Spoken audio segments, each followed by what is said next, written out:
resolveu ficar aqui. Foi isso. Mas, embargador, tudo bem com o senhor? Vai. Prazer em revê-lo. Como vai, senhor? Prazer. Vai, por favor. Doutora Adriana, a senhora está em causa própria.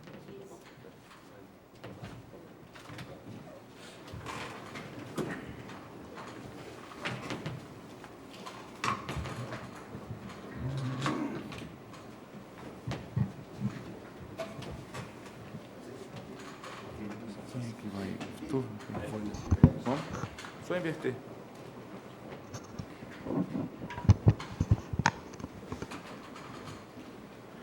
Muito bom dia. Eu declaro aberta, então, a audiência na APN 886, Distrito Federal. Presentes, Sua Excelência, o senhor Subprocurador-Geral da República, doutor Osni Felice, pelo Ministério Público Federal, e presentes, querelantes, querelada, doutora Adriana Mangabeira Vanderlei e desembargador Tudimés Zairan de Albuquerque Melo. Todos, eu estou falando com profissionais de direito, todos têm absoluta consciência a que se destina essa audiência, que é tentar uma composição entre as partes no que temos até aqui na exordial. De forma que eu queria indagar, então, primeiramente, a doutora Adriana e ato contínuo ao doutor Tudimés, ao desembargador Tudimés, se tensionam qualquer forma de composição, e o faço dessa forma. Por favor, doutora Adriana. Não. Só baixa o microfone. Vou baixar. Não, só pode ficar encostado aqui. Ele capta a sua... Não tenho interesse de nenhuma composição. Não há interesse nenhum de vocês? Não. Perfeito. Embargador, o senhor tem alguma... Muito menos eu, ministro. Não há como compor com uma pessoa que lhe faz um mal infinito. Tá bem. Eu quero indagar de Vossa Excelência pela ordem, então, se querem fazer alguma manifestação, porque para esta presidência, a destinação da audiência está satisfeita, ou seja, não há composição. Nós vamos passar, então, ao processo instrutório da ação penal. E aí eu queria indagar de Vossa Excelência se Vossa Excelência quer fazer alguma manifestação. Quero sim, senhor ministro. Eu gostaria de saber, de relatar um pouco, porque eu levei esse nome de vagabunda, pilantra, isso tudo.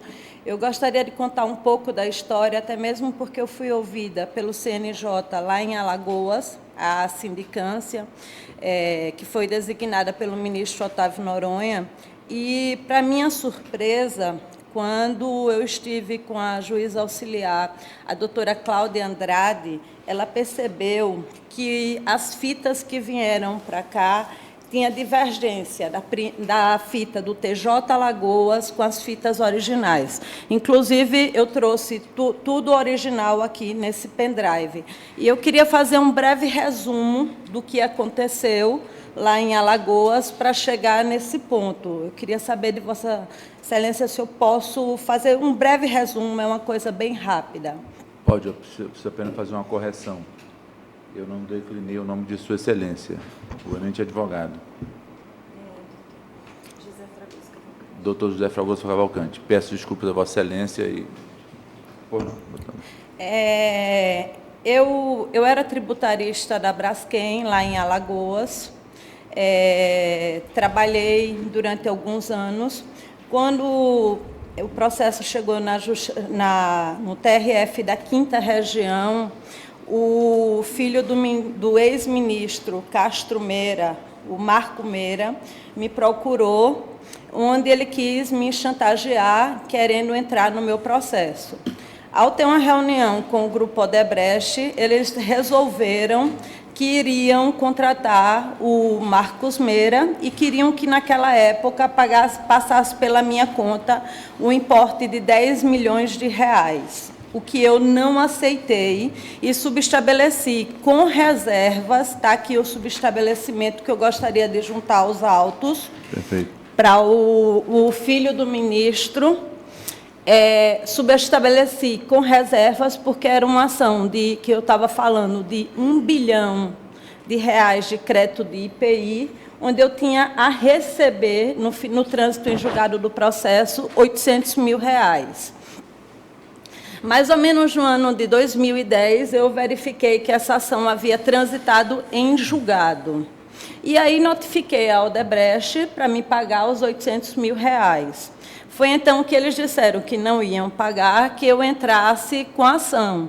Naquela época, em 2010, 2012, a Odebrecht era toda poderosa. Apesar de eu estudar lá na PUC, em São Paulo, ninguém quis entrar. Eu entrei em causa própria, com ação normal de arbitramento de honorários, onde eu pus o e-mail que dizia no contrato, onde, no final da ação, o Marcos Meira ganharia R$800 mil e eu R$800 mil. Para minha surpresa, em 2012, o filho do ministro foi pego nessa ação, recebendo esse valor de 11 milhões e pouco deste meu processo, que eu estava cobrando só os meus únicos R$800 mil, que era de meu interesse. Certo. Então, subestabelecimento.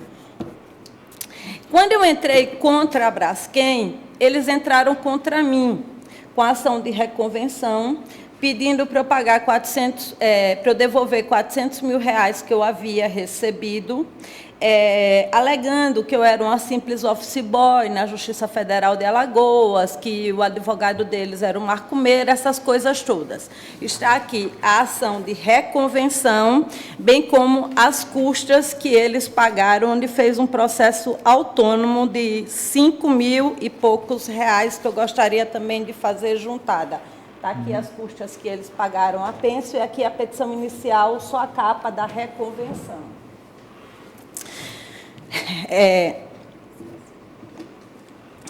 Ocorre que, quando o juiz de primeira instância sentenciou, ele sentenciou numa única sentença a sentença da principal e da reconvenção. Era uma sexta-feira de carnaval, o escritório era da Bahia. O que aconteceu? Eles só recolheram as custas da ação de R$400 mil. E esqueceram de recolher as custas da ação principal de R$800 mil.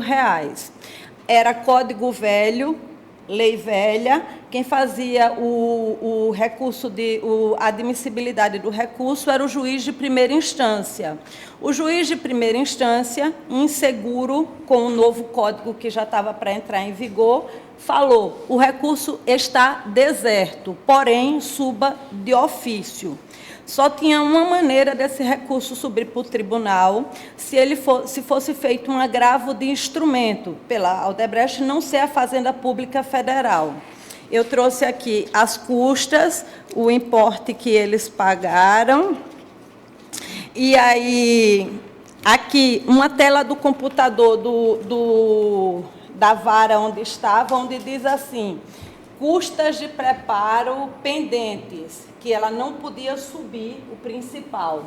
Logo depois disso, o juiz de primeira instância, ele faz um ofício ao Tribunal de Justiça de Alagoas, onde ele diz o seguinte: pelo presente, solicito a Vossa Senhorias providências necessárias para verificar o pagamento e retirar a pendência de custas, para que o processo tal suba. Sandra.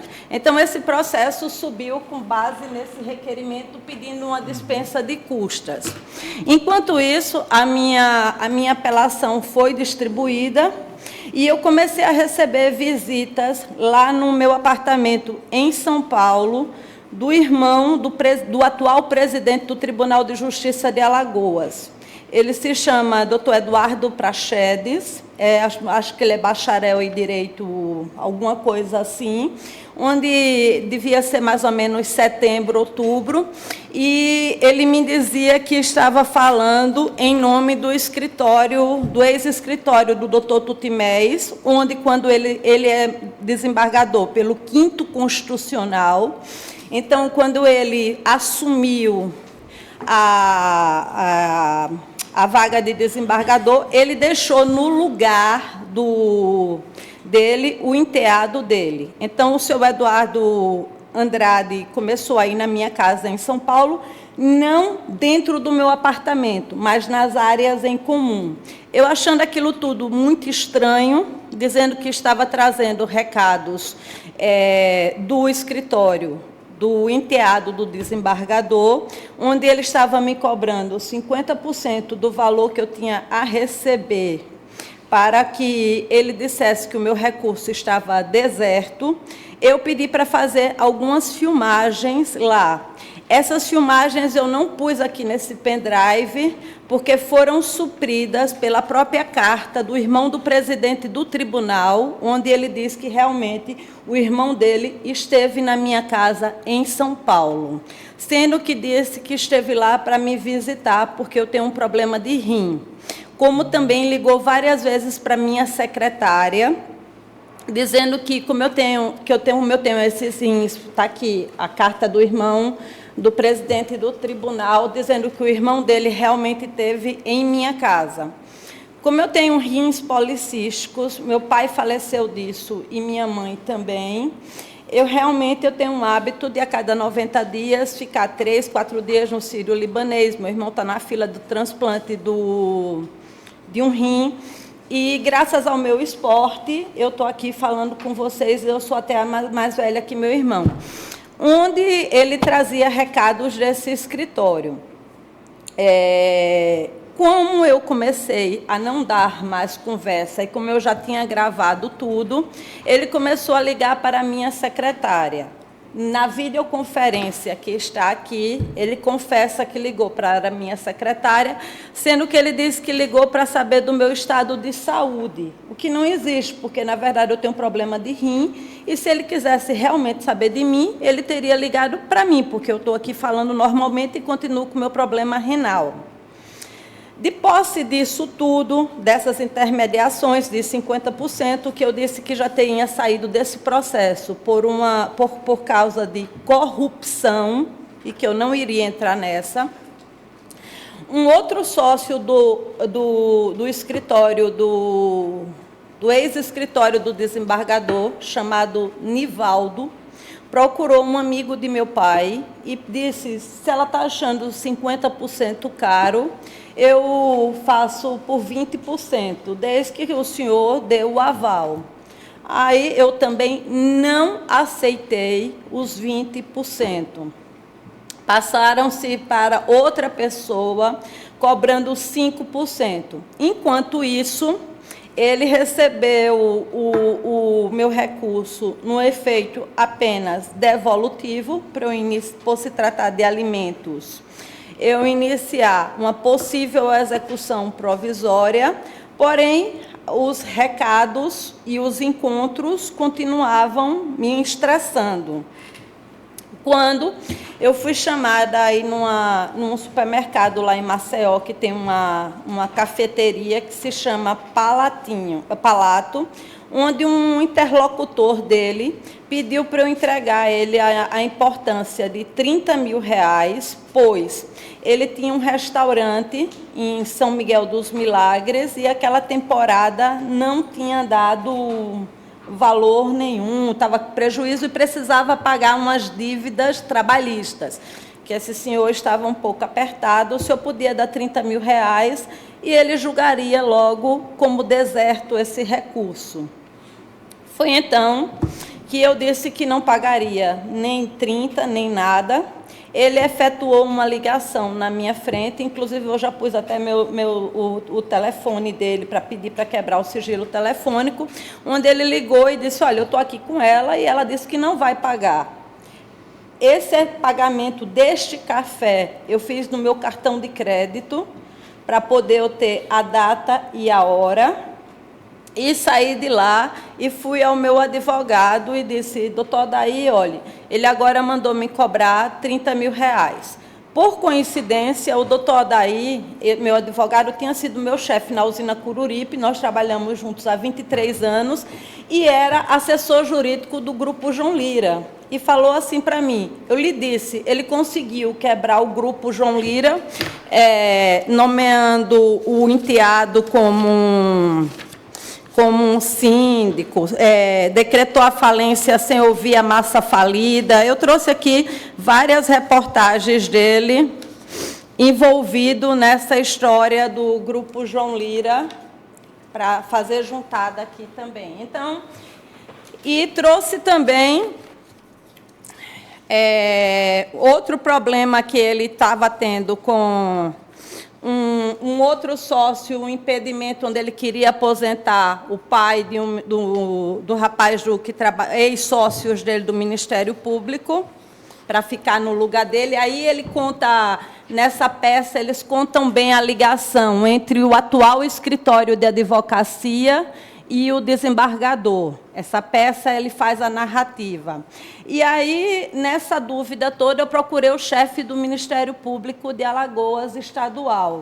Foi quando ele me disse que já estava sabendo de tudo isso que estava acontecendo e já tinha até feito uma peça que era ciente e que ele havia soltado alguma coisa onde o enteado dele era advogado. Eu gostaria também de juntar essa matéria.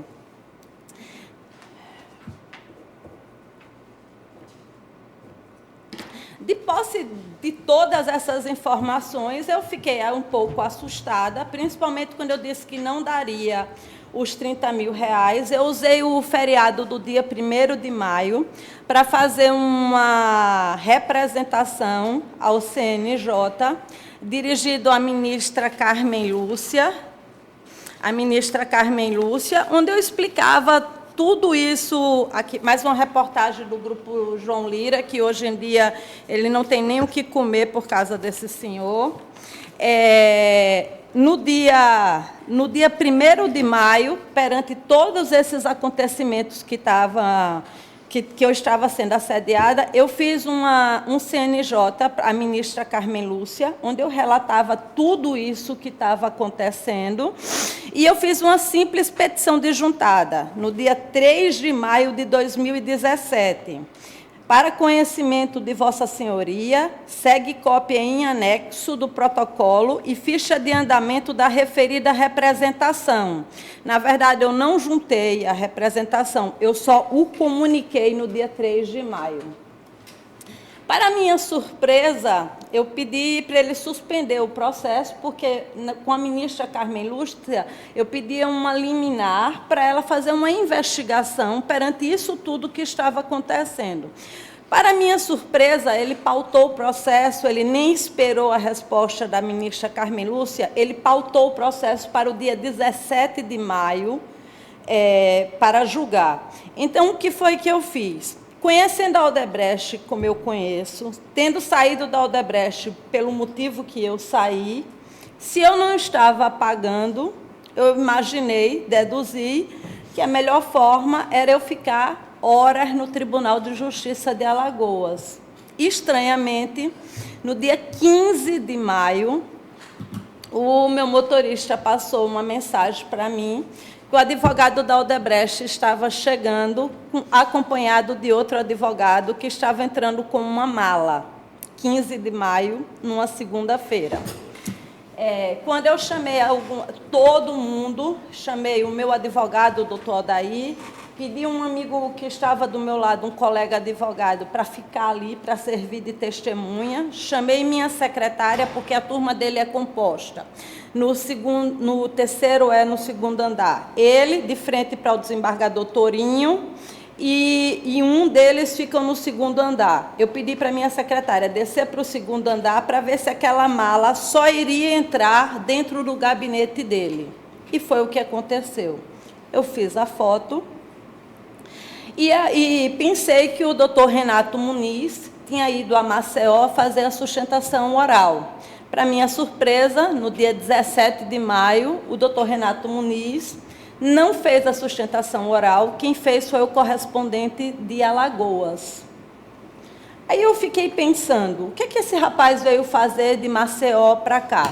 Na videoconferência, ele fala que ele é um advogado muito diligente, que ele sempre vinha. E eu perguntei para ele que se de 2010, 2012, qual era a primeira vez na vida que ele tinha me visto. Ele confessou que a primeira vez na vida que ele me viu foi no dia 15 de maio de 2017. Eu até perguntei, doutor Renato Muniz, como é que o senhor é um advogado diligente e se passam 7 anos e o senhor me vê pela primeira vez nesse dia que o senhor vai levar os tais memoriais? Com relação ao correspondente de Alagoas, realmente era um advogado super diligente. Eu sempre estava na porta da vara, ele entrava, eu entrava, a gente é colega de infância, colega de faculdade, eu não tenho nada a dizer. Embarguei de declaração. Quando eu embarguei de declaração, levei a multa e fiz um simples CNJ pedindo para o ministro Otávio Noronha analisar toda essa situação que eu estou aqui contando para vocês e que eu estou juntando tudo isso aqui para vocês. Aqui, ó, o correspondente de Maceió, a mala do doutor Renato Muniz. Manter a liturgia, ou Vossa Excelência ou os senhores, não vocês. Ah, desculpa. Não por isso. Está aqui a minha... Desculpa, viu, senhor ministro, é porque eu estou nervosa. Não, eu nunca passei por uma situação dessa na minha vida. Faz parte da presidência. Desculpa. No dia 28 de julho, depois de levar essa multa, toda essa confusão, eu fiz um simples CNJ para o ministro Otávio Noronha, explicando toda essa situação. O da ministra Carmen Lúcia, ela arquivou, com razão. À época, ela dizia que se tratava de matéria de direito, cabia recurso e que eu aguardasse o julgamento. Quando eu fui surpreendida pela imprensa na minha casa, já perguntando o que era que eu tinha a dizer disso tudo. Eu disse que realmente eu não tinha nada a dizer, que eu entregava isso na mão da justiça e que eu aguardava, que eu sabia que eu estava com direito e que eu não ia me pronunciar. Foi quando os jornalistas começaram a me enviar esses áudios que esse cidadão diz a meu respeito, de pilantra, vagabunda, tudo, onde ele também tenta induzir ao erro, que ele diz que eu só entrei no CNJ quando eu perdi a ação, coisa que é mentira, está aí a prova que ele sabia que eu entrei no CNJ desde o dia 3 de maio, e ele que antecipou o julgamento como forma de vingança. Eu gostaria de juntar aqui meu currículo, tanto como advogada, sempre fui uma pessoa muito bem conceituada, como meu currículo como triatleta, sou triatleta da Seleção Brasileira de Triatlon, e o senhor sabe que hoje em dia com a internet isso se espalha de uma maneira, sou uma triatleta internacional, então foi uma coisa que me denigriu muito. E para minha surpresa, quando esse cidadão também está aqui no pendrive, iniciou a conversa dele, ele já iniciou dizendo que que eu era uma mulher de muitos inimigos, que o que acontecesse comigo, ele não seria responsável. E ao ir à Delegacia de Mulheres lá em Maceió, estava até no Agosto Violeta, a delegada de mulheres entendeu que isso era uma audiência velada, sugeriu que eu fizesse uma viagem e saísse de Maceió. Fiz a viagem, realmente eu saí da minha casa de Maceió, saí da minha casa de São Paulo. Até hoje chegam motoqueiros lá com aquelas cinquentinhas sem placa, não tiram o capacete. E eu estou vivendo o inferno da República das Alagoas. Está aqui o BO que eu fiz. E eram só esses esclarecimentos, e eu gostaria de juntar esse pendrive, porque está com as originais e os áudios que ele me chamou. O documento 6 a senhora não repassou. O 6 E o 9. e o 9, pronto. Aqui foi quando ele pautou, assim que soube que eu entrei com o CNJ, e o 6. O 6 é a decisão que o juiz manda subir de ofício. E hoje eu entrei com recurso especial. O TJ Alagoas admitiu o meu RESP. Ele, por sinal, disse que nunca aconteceu um caso de uma apelação subir sem preparo, nem no TJ Alagoas e nem em nenhum tribunal no Brasil. E eu estou aguardando a decisão e, no momento, encontra-se com a ministra relatora, a doutora Maria Isabel Galotti. Perfeito. Mas, doutor Timés, eu vou passar a palavra a Vossa Excelência, querendo, mas, como para seguir o rito processual, Vossa Excelência está até aqui na qualidade de querelado nesse processo. Então, eu peço que Vossa Excelência decline o nome completo de Vossa Excelência, por gentileza. Timés Airande Albuquerque Melo. Sua idade? 56 anos. Sua filiação? Cláudio de Albuquerque Lima e Creuza de Albuquerque Melo. Local de nascimento? Arapiraca, Alagoas. Onde o senhor reside atualmente? Na Avenida General Luiz de França Albuquerque, 5.300, condomínio Morada da Garça, Garça Torta, Maceió. Sua profissão? Sou desembargador.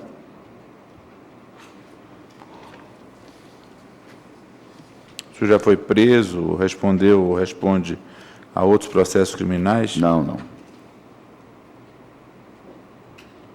O senhor tem filhos? Tenho 2 filhas. Pode declinar a idade delas? São gêmeas, elas têm 28 anos.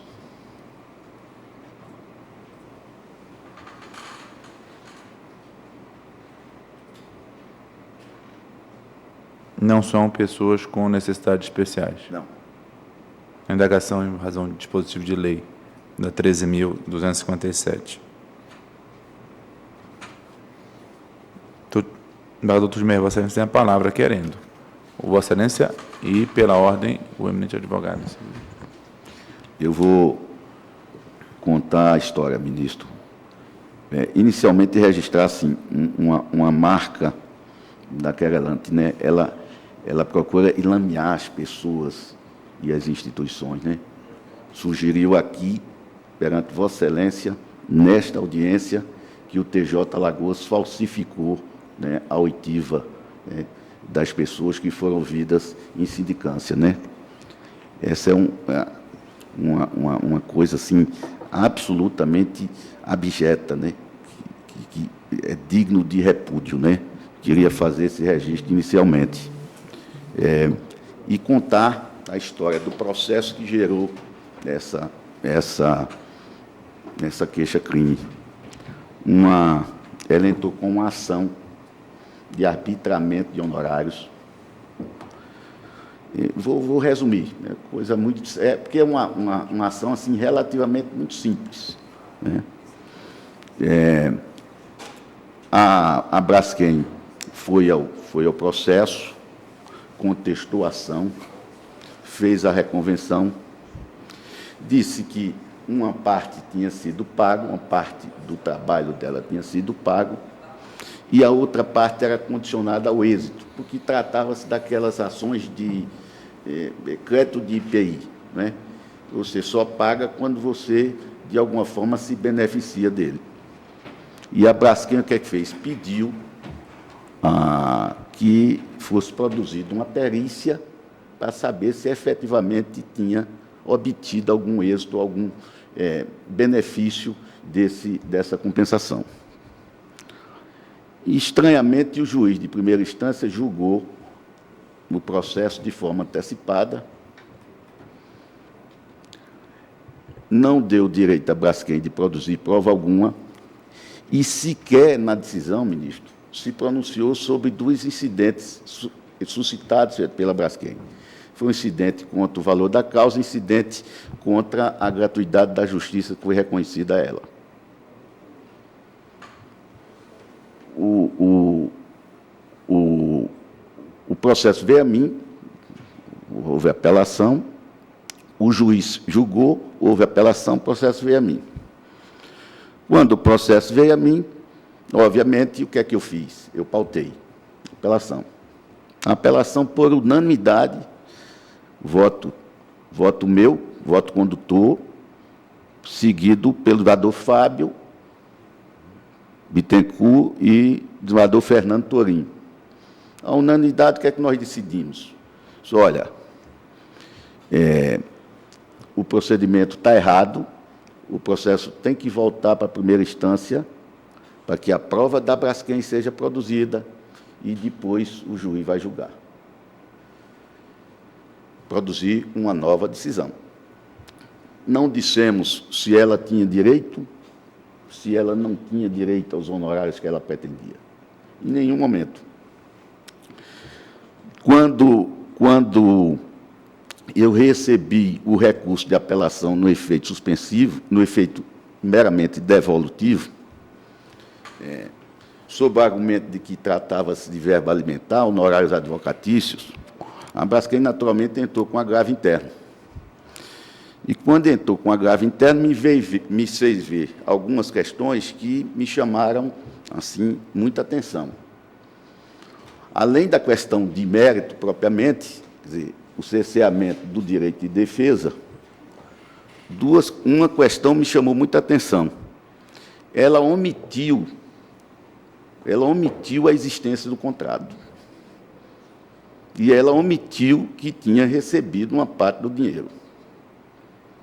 Então, evidentemente que a gente não pode compactuar com esse tipo de comportamento, e, efetivamente, aí eu dei o efeito suspensivo, disse ao juiz que não liberasse dinheiro algum, e, ato contínuo, posteriormente, liberei o dinheiro para a Braskem, por acreditar que a Braskem tem suporte suficiente para que, se for condenada, se realmente dever a ela o que ela diz que tem direito a receber, não é?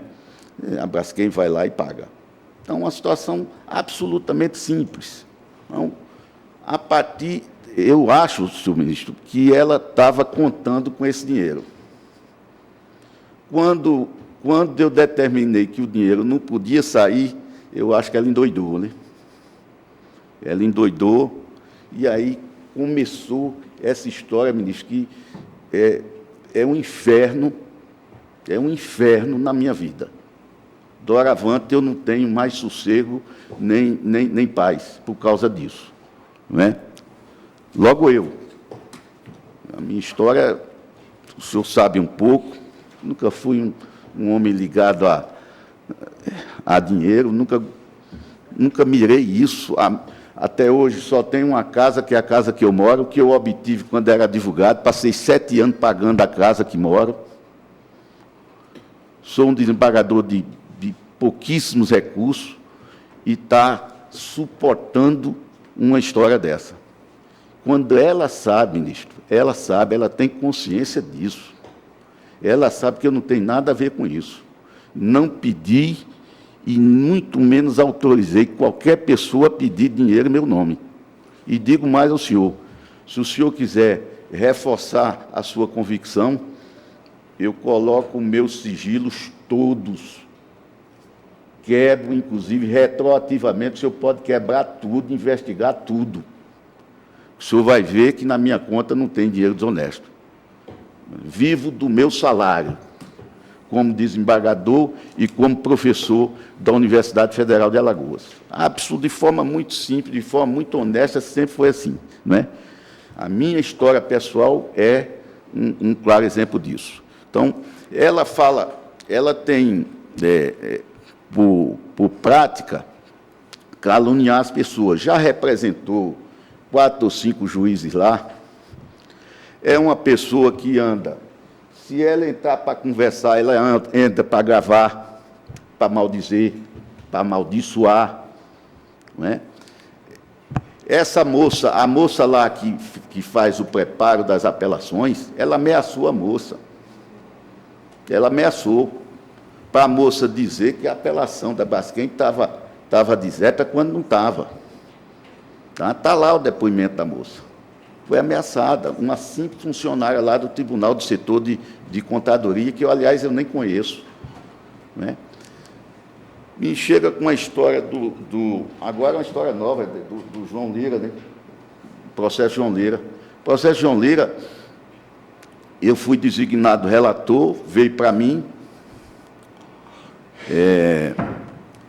Inicialmente era uma recuperação judicial. Nós tentamos de todas as formas, inclusive por decisão, por sugestão minha na sessão, que era uma recuperação judicial com garantia de continuidade da atividade econômica, para que as empresas continuassem, de alguma forma, sobrevivendo, gerando recurso, imposto e trabalho para as pessoas, não é? O João Lira não cumpriu 3 planos de recuperação judicial, nós não tivemos o que fazer, a não ser decretar a falência. Mesmo assim, decretada a falência por insistência minha, falência com continuação da atividade econômica, não é? E está lá até hoje, trabalho nesse processo, ministro. Trabalho junto do governador Renan, na expectativa de nós conseguimos vender 2 usinas, as usinas de Minas, que ele tinha 2 usinas em Minas, para pagar os trabalhadores, vai começar a pagar agora. E tem uma usina que está arrendada a uma cooperativa de produtores de cana, essa já está produzindo riqueza, por iniciativa minha e do governador Renan. Tem uma outra usina, mais importante ainda, que é a Guaxuma, que nós estamos no processo final de arrendamento, justamente para que possa se produzir riqueza. E tem uma área lá que vai se destinar à reforma agrária, porque eu tenho trânsito com movimentos sociais e nós estamos construindo uma alternativa de reforma agrária. Aliás, se vingar, e vai vingar, porque o governador Renan está disposto a isso, a injetar recursos, não é? Fazermos o maior projeto de reforma agrária da história de Alagoas, não é? Então, no frigir dos ovos, a família do João Lira, depois de passar desse processo, ela vai ficar ainda com a que está arrendada, vai ficar com 2 usinas. É uma vitória extraordinária. Eu não quebrei de jeito nenhum, tenho conduzido esse processo com o maior zelo do mundo. O que é que eu poderia dizer mais, meu Deus? Dizer da minha indignação, ministro.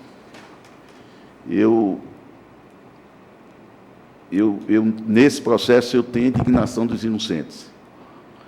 Quando eu soube dessa história, o jornalista me ligou, era mais ou menos 9 horas da noite. O jornalista me ligou, eu falei, rapaz, é o quê? Está assim, assim, assim, assado. Eu confesso a Vossa Excelência que, nesse momento, eu me dirigi a essa pessoa com adjetivos pouco nobres. Mas o fiz porque eu sou ser humano. Eu não suportei a infâmia. E realmente devo ter dito coisas como... talvez eu nem me lembro dos adjetivos que eu usei. Acho que vagabunda, nojenta e desqualificada. Talvez tenha sido esses adjetivos. Fiz assim no auge da minha agonia, no auge da minha tristeza. Qualquer homem faria, ministro. Qualquer homem faria.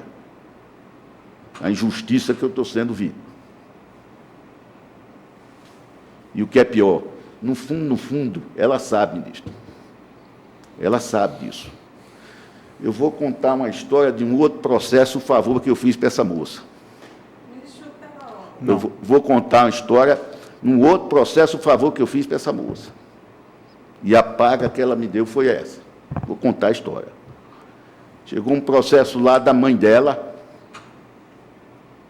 pedindo a guarda do neto, alegando que estava no fim da vida, com câncer terminal aqui em São Paulo. a família da mãe, onde vivia a criança, lá em Arapiraca, queria ver o cão e não queria ver ela. Eu chamei a família por uma questão humanitária, convenci a família de liberar o menino para visitar a avó. Peguei minha chefe de gabinete da época, disse: você vai acompanhar o procedimento, você vai viajar junto. A minha chefe de gabinete veio para São Paulo, em companhia do sobrinho dela, para o neto ver a avó. Reconstruíram-se, ministro, os laços familiares, por causa desse gesto meu. Ainda hoje eu tenho uma carta da mãe dela, hoje falecida. 20 dias depois, 30 dias depois, faleceu. Eu tenho uma carta da mãe dela, falecida, me agradecendo por tudo no mundo, porque eu possibilitei a ela o maior desejo dela, que era rever e abraçar e beijar o neto. Passou lá 2 ou 3 dias. Por causa de um trabalho meu, da minha equipe, restaurou-se os laços familiares perdidos. Fiz isso por essa família, por essa pessoa aqui. E a paga que ela me deu foi essa infâmia, essa calúnia, essa desgraça. Um mal infinito, ministro, o senhor sabe disso, porque, por mais que eventualmente se chegue ao final e se constate, olha, não teve nada disso, e é impressionante. Na sindicância, porque o ministro Noronha determinou que se aprasse isso em sindicância. Na sindicância lá, não apresentou, ministro, uma mísera de uma desgraçada de uma prova. Nada. Zero. Agora estou eu com meu nome no jornal, né? Um mal que não tem mais como restabelecer. Nada vai resolver essa injustiça, porque, para quem não me conhece, vai ficar sempre aquela história: porra, será que isso não é verdade? Né? Será que o desembargador não pediu dinheiro mesmo, ou não mandou pedir? Né? Aí envolve as pessoas, tem uma trajetória, pode pegar, é cheio de jornal lá dizendo das coisas dela, uma péssima fama, costumada, useira em vezeira, em jogar lama nas pessoas e nas instituições. E estou eu aqui, num constrangimento desse. Me perdoe, ministro, me perdoe, mas, para mim, isso é muito doído. Eu tenho uma história de luta pessoal. Cheguei ao desembargo, eu acho que por causa dessa história.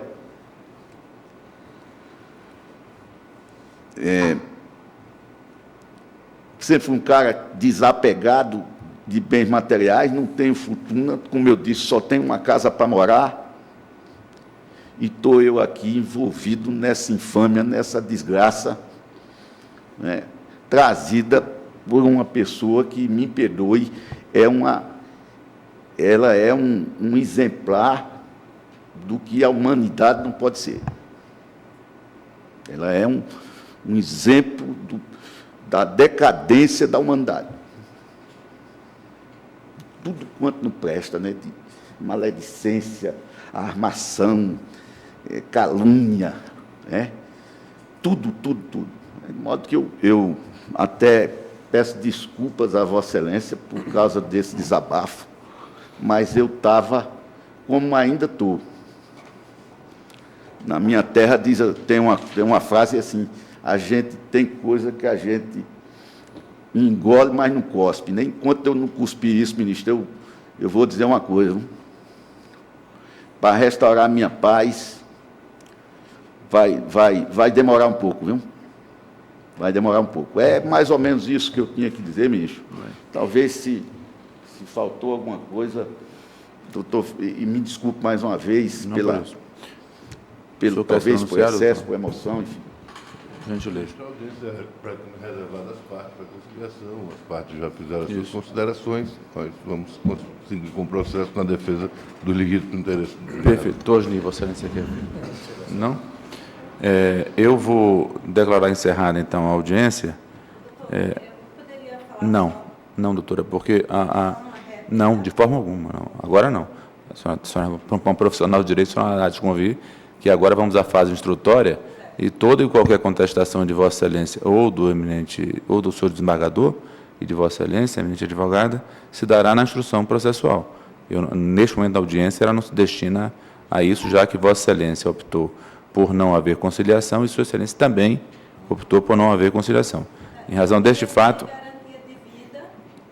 só queria pedir garantia de vida. Só isso. E, se for possível, dizer que... Não. Contestar nada. Tá bem? Eu vou imprimir o termo aqui, para que todos assinem.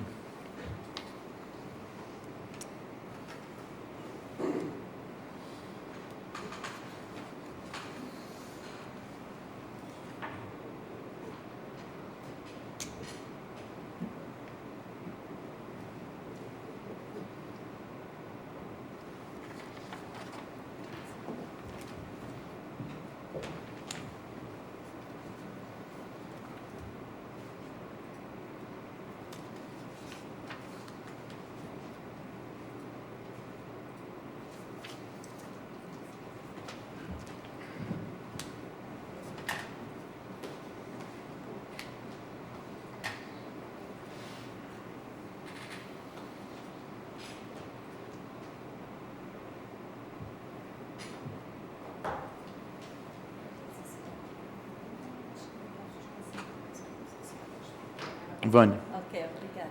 A doutora rubricou a primeira, foi ou não?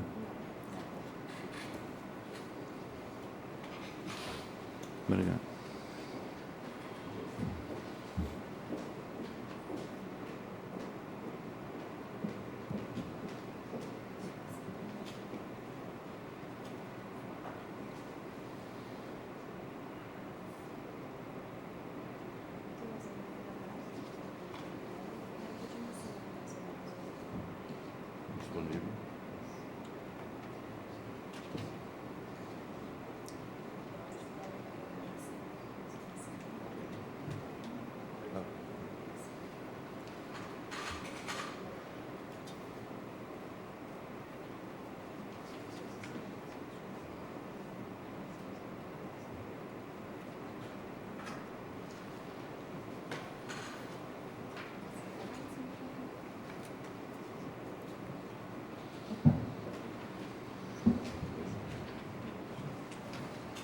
Declaro encerrada a audiência, então, recomendando, é claro, que as partes não se comuniquem aqui para evitar qualquer forma de problema que venha a ser criado. Quanto ao pleito de Vossa Excelência sobre segurança, eu vou analisar e Vossa Excelência será regiamente comunicada da minha decisão. Bem?